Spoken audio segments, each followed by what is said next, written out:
Okay, so imagine this. January 5th, 2026. Street Ignatius Loyola Church in Manhattan. Heavy, right? This isn't just any church. It's the church. Like, Jacqueline Kennedy was baptized, had her first communion, everything there. And tragically, it's where her funeral was held back in '94. Fast forward to 2026, and we're back in the same spot, but this time is for her granddaughter, Tatiana Schlossberg. Talk about history repeating itself in the most brutal way possible. Tatiana was only 35. 35! And she died from some aggressive form of blood cancer. It's just unfair. You've got Caroline Kennedy there, her husband Edwin, and then Tatiana's siblings, Jack and Rose. The whole Kennedy vibe is there. That mix of power and this undercurrent of deep, almost unbearable sadness. It's like you can feel the weight of their family history just hanging in the air. Then George Moran walks in. He's Tatiana's husband, and he's got their 2 little kids with him, Edwin, who's 3, and Josephine, who's barely a year and a half. And that's when it hits you. These kids are gonna grow up knowing their mom only through stories. That's just gut-wrenching. Seeing them there, so small and innocent, really drove home how unbelievably cruel this whole situation was. The church was packed. I mean, we're talking President Biden and Jill Biden, Nancy Pelosi, Michael Bloomberg, even David Letterman and Seth Meyers were there, all trying to stay low-key in the pews. And get this, Carolina Herrera, the fashion designer who made Tatiana's wedding dress, was also there. It's like the past and the present were just colliding in this one space. But honestly, all that star power kind of faded into the background when George started to speak. I mean, think about it. How do you even begin to say goodbye to your wife, the mother of your children, who's gone way, way too soon? Everyone was expecting the usual funeral stuff, you know? Quiet tears, maybe some polite speeches. But George, he didn't do that. He stepped up to the podium and he just ripped everyone's hearts out. Not in a bad way, though. It was like he was channeling Tatiana, reminding everyone how she lived, not just how she died. He didn't ask for sorrow. He didn't want tears for the sake of tears. He just wanted people to remember her, the real her. He talked about her love for crossword puzzles, how she was always there for her friends, how she believed in living life to the fullest. And somehow, in the middle of this incredibly heartbreaking moment, he managed to find the strength to honor her exactly the way she would have wanted. It was amazing. It was like he wasn't broken, but somehow stronger because of her, because of their love. He told a love story, not a tragedy. He talked about their shared routines, their inside jokes, the life they built together.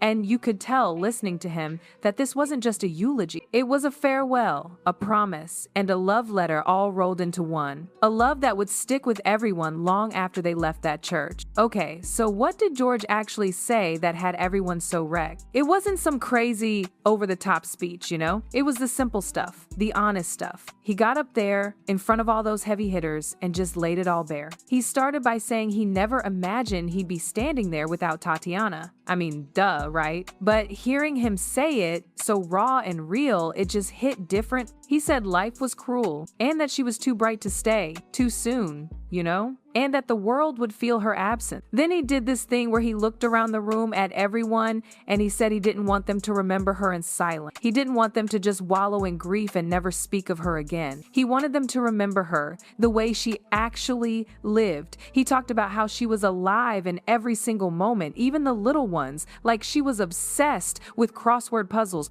He said she'd tear through them in minutes, but still managed to notice if someone needed a hand or just a smile. He said she believed life was meant to be lived fully, fiercely, and kindly. That's who she was, he said, and that's who she still is. Then he looked down at Edwin and Josephine, these tiny little humans who were basically walking, talking pieces of her, and he said she made the ordinary extraordinary. She made dinner at 8 p.m. feel like the center of the universe. She turned bad haircuts and arguments over ginger ale into something worth noticing. And when she gave birth, she faced life's cruelest truths with courage, humor, and dignity. That's what I loved about her, he said. That's what made her unforgettable. And then he asked everyone to do something for her. He didn't just want them to remember her. He wanted them to live like she lived. Laugh loudly, solve puzzles with joy, show up for your friends at 2 a.m. when they're falling apart.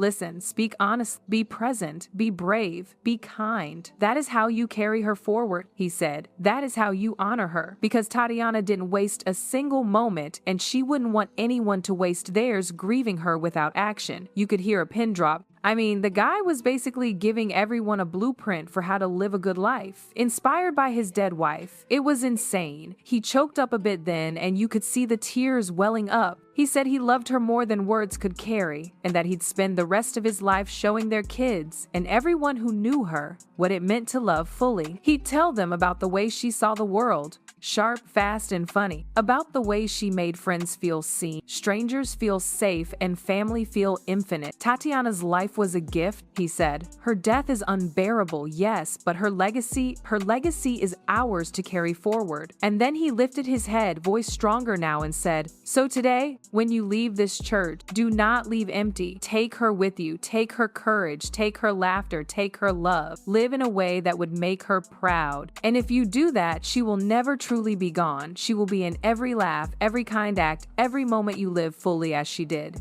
And for the first time, he let the tears fall. He reached for Edwin and Josephine, pulled them into his arms, and the whole room just held its breath.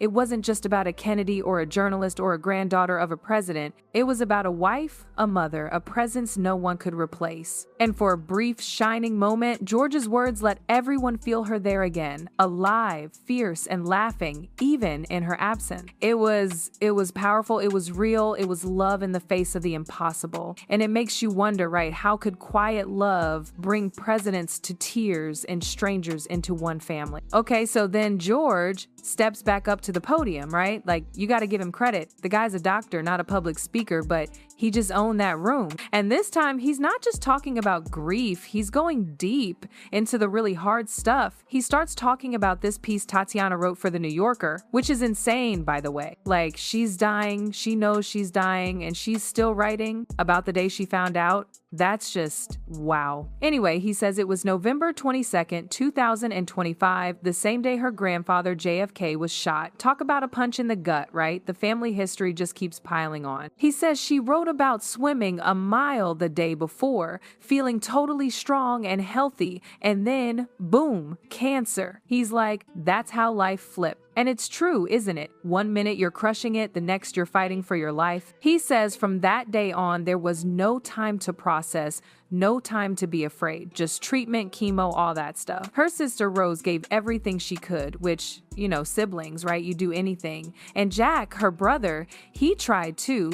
They were throwing everything they could at it, all the clinical trials, endless hope, but nothing worked. And then he gets to the part about the kids, Edwin and Josephine. And that's when it really gets rough. He says that's what she worried about most. He says she carried their faces inside her eyelids. Every time she closed her eyes, she saw them, and she knew they wouldn't remember her. Edwin might have flashes, but Josephine, just photos. She never got to really be their mom, never got to do the normal mom stuff. And the guilt, he says, the guilt was unbearable. The whole place was just silent. He didn't pause for effect or anything. He just let that truth hang in the air. It's like, imagine being a mom knowing you're leaving your kids behind. I can't even. But then he says, she was not alone. I never left her side. And you just know he means it. He says he made the calls she couldn't make, talked to the doctors when she didn't want updates, handled the insurance crap when she had no energy. He slept on the floor of her hospital room night after night. And then he says this thing about when the steroids made her furious. He's like, only Canada Dry, mind you, and everyone probably knew what he meant. Steroids mess you up, but he didn't argue. He understood it wasn't about ginger ale. It was about fear, pain, losing control. And he just tried to make life feel normal. He says she reminded him that love is a verb, a choice, a decision. And that's so true, isn't it? It's not just some feeling, it's what you do. He says she called him a genius, funny, handsome, but kind. And he says that kindness mattered when life stopped being romantic and started being real. He quotes her saying, "Not everyone can be married to a doctor, but if you can, it's a very good idea." And that line just broke people because it wasn't about being a doctor, it was about helping her survive. Then he says they got married September 9th, 2017, just a simple fall day on Martha's Vineyard. Not tabloid, not flashy, real, us. And in that realness, They lived a lifetime in every day that followed. Even as she faced this horrible disease, he finishes by saying that he couldn't save her, but he tried like hell because loving her was a choice he'd make 1,000 times over. And that's what made their story different. Not the Kennedy thing, not the fancy degrees, not the accomplishments. It was the love. It was how you show up when someone can't do it alone. It's how you carry forward through the kids, through your actions, through laughter, through kindness, through life itself. He says Tatiana asked them all to be better, to live faster, to love harder, and that they would because that's how she lives on. It was intense. You could feel the emotion, the weight of it all. He just laid it all out there, no holding back.